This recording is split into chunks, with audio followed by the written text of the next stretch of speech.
It has finally been officially confirmed. Sony, much like E3 of 2019, them and PlayStation will have no presence at E3 of 2020. PlayStation will officially not participate in E3 of this year. Wow, a lot to digest here. Now, some of you guys might immediately think, why is this that much of a surprising fact, given the fact that Sony did skip E3 of last year? However, I think Sony skipping E3 in 2019 had a lot of merit to it, and there was a lot of reason for them to skip just because they didn't have anything substantial to announce. Bear in mind that last year they were working on a lot of PlayStation 5 games, at least their first party was, and they weren't ready to really dive deep and talk about the PlayStation 5, so why go to E3 to show off a bunch of games that consumers already knew about? I think it was best for everyone involved that they skipped E3 last year. However, E3 of 2020 is a completely different ballgame. You're talking about just a few months before the PlayStation 5 is gonna be released. Sony showed off the PlayStation 4 at E3 of 2013 right before it was to be released,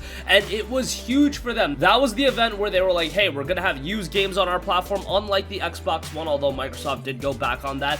Same event that they did announce a $400 price point, and the same event where they quietly announced, hey, PlayStation Plus is going to be mandatory for online play, but they kind of snuck that in there. Whatever the case may be, E3 of 2013 was a monumental event for Sony, and for them not to replicate that going into the release of the PlayStation 5, it is a little bit surprising, but let's go over their official statement. Coming from Games Industry, it noted, PlayStation will miss E3 for a second year in a row. The firm told GamesIndustry.biz that it does not feel the vision for the event is right for what it has planned for this year, and instead it will attend hundreds of consumer events to showcase upcoming games for PS4 and PS5. So Sony is still definitely going to have a presence across all of these big consumer events, whether it be PAX, whether it be Gamescom.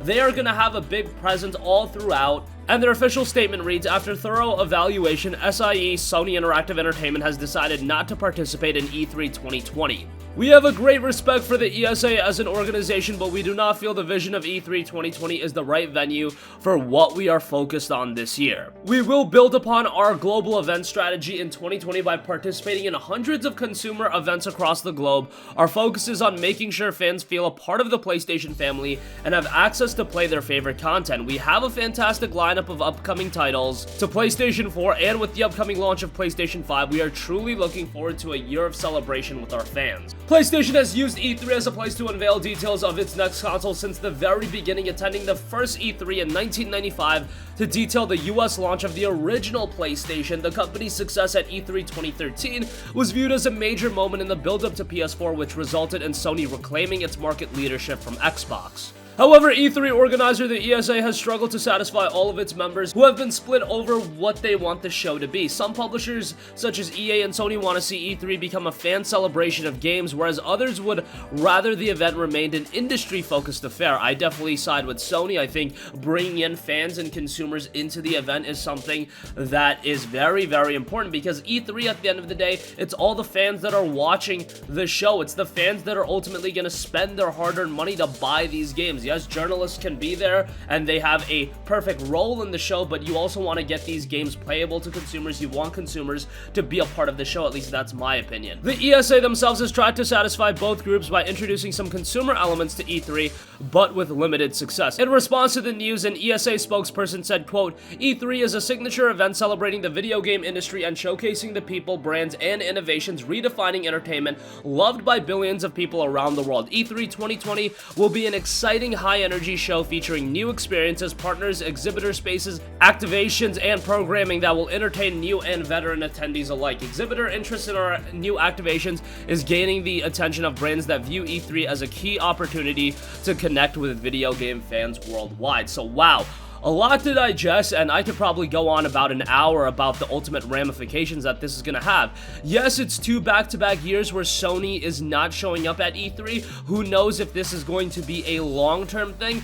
Look, if they have success where they can show up to a bunch of other consumer events and they could show up and take a lot of the attention, get a lot of headlines, and then they can roll out their own events, whether it be state of play, whether it be their own constructed events like a PlayStation experience or something like that, I think from a Sony standpoint, that makes a lot more sense, just because not only does it bring consumers into this event, It also keeps a lot of what they talk about PlayStation-centric, and when the headlines come out, it is going to be PlayStation-centric because they are controlling a lot of the narrative, especially for a show like PlayStation Access. That's a PlayStation-held show. Everybody that's going to be there is a giant PlayStation fan. When you have a crowd that is that enthusiastic about PlayStation as a brand, that just elevates the entire brand and how PlayStation is received by a more casual consumer when they see all these people going crazy or whatever the case may be. Now, from a personal standpoint, I talked about it before, but I do think it's a little bit of a bummer. E3 for me is going to be that event where I hold a lot of nostalgic memories with. Not all great. You can look back at things like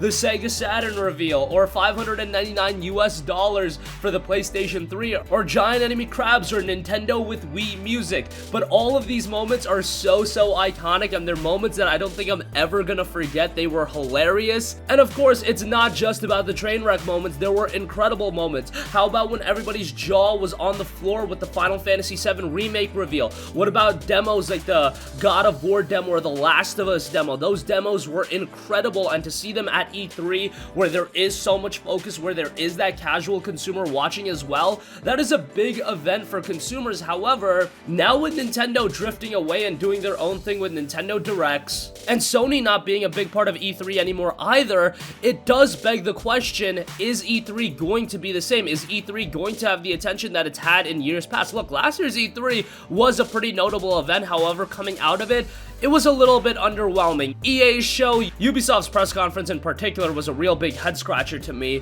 where they ended it with Gods and Monsters, and I was like, man, this is just not a very good show. And then EA wasn't anything to write home about either. Microsoft was an okay show, but again, nothing to write home about. Sony was one that you could always gravitate towards and think, hey, 9 out of 10 times they are going to have a good E3 show. I think since 2013, they've been having pretty consistent and pretty great shows every year out. But from their standpoint, I understand the thinking of, hey, we can run PlayStation Direct, or what do they call it? State of Play events. Had a little bit of a brain fart for a second, but we can run State of Play events all year round, and we can stay in the news cycle. I think that's something that people really underappreciate, that ability to stay in the news cycle. PlayStation, I think, understands that. They can do little things. That's why with the PlayStation 5, they've just been trickling out little bits of information here and there, because every time they say something, they know that they're gonna really get into the news cycle and everybody's gonna talk about it. Look at that PlayStation 5 logo reveal. I'm gonna go back to that over and over again, but you can't do an E3 show where you just do a logo reveal. You can kind of get away with that with CES and by fluffing it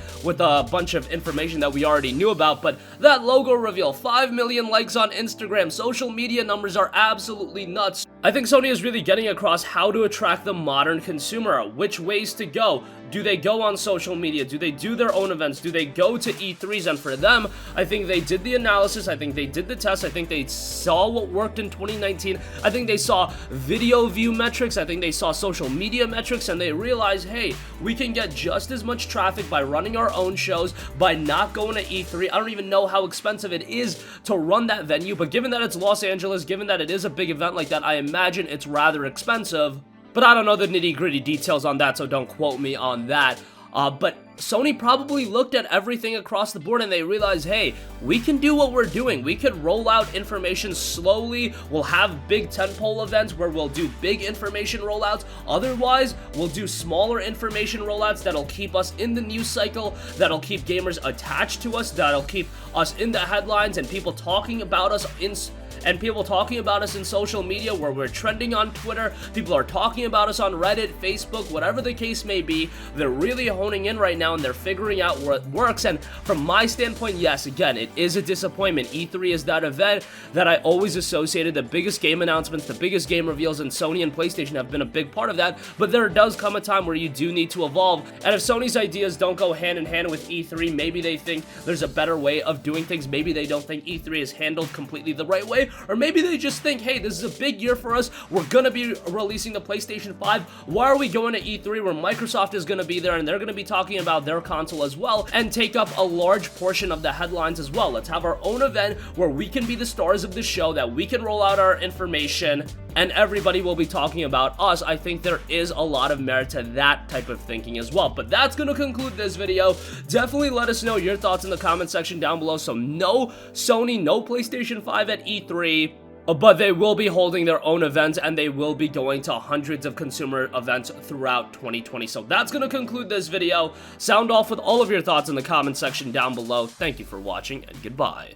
Hey guys, we hope you enjoyed the video, and if you did, make sure to hit the subscribe button, and if you're already subscribed, do us a favor and hit the bell icon. This way you'll be notified whenever we post a new video. That's the best way to keep up with all of our uploads, and we usually try to upload 2 videos a day. And with the bell icon hit, you'll be notified whenever we do upload a video. As always, thanks for watching.